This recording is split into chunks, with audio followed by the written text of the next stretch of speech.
اللہ وبرکاتہ۔ اے مشکلات کا قرآنی حل، جب آپ غمگین ہو تو اس آیات کا ورد کیا کریں، لا الہ الا انت سبحانک انی کنت من الظالمین۔ جب تکلیف میں مبتلا ہو تو یہ آیات پڑھیں، انی مسانی الضر وانت خیر وانت ارحم الراحمین۔ مفید باتیں: سورۃ الفاتحہ پڑھ کر پیٹ پر دم کرنے سے پیٹ کا درد ختم ہو جاتا ہے۔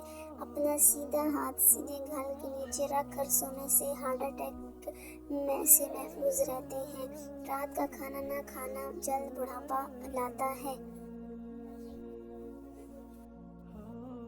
رمضان میں 30 سیکنڈ کا وظیفہ، لا الہ الا اللہ وحدہ لا شریک لہ احد الصمد لم یلد ولم یولد ولم یکن لہ کفوا احد۔ رسول صلی اللہ علیہ وسلم نے فرمایا، جو شخص ان کلمات کو پڑھے گا اللہ تعالیٰ اس کے لیے 20 لاکھ نیکیاں لکھے گا۔ چونکہ رمضان میں ہر عمل کا ثواب 70 گنا بڑھ جاتا ہے تو ایک دفعہ پڑھنے سے 14 کروڑ نیکیاں لکھی جاتی ہیں، اور جس قدر زیادہ پڑھے گا اتنا ہی ثواب زیادہ ہوگا۔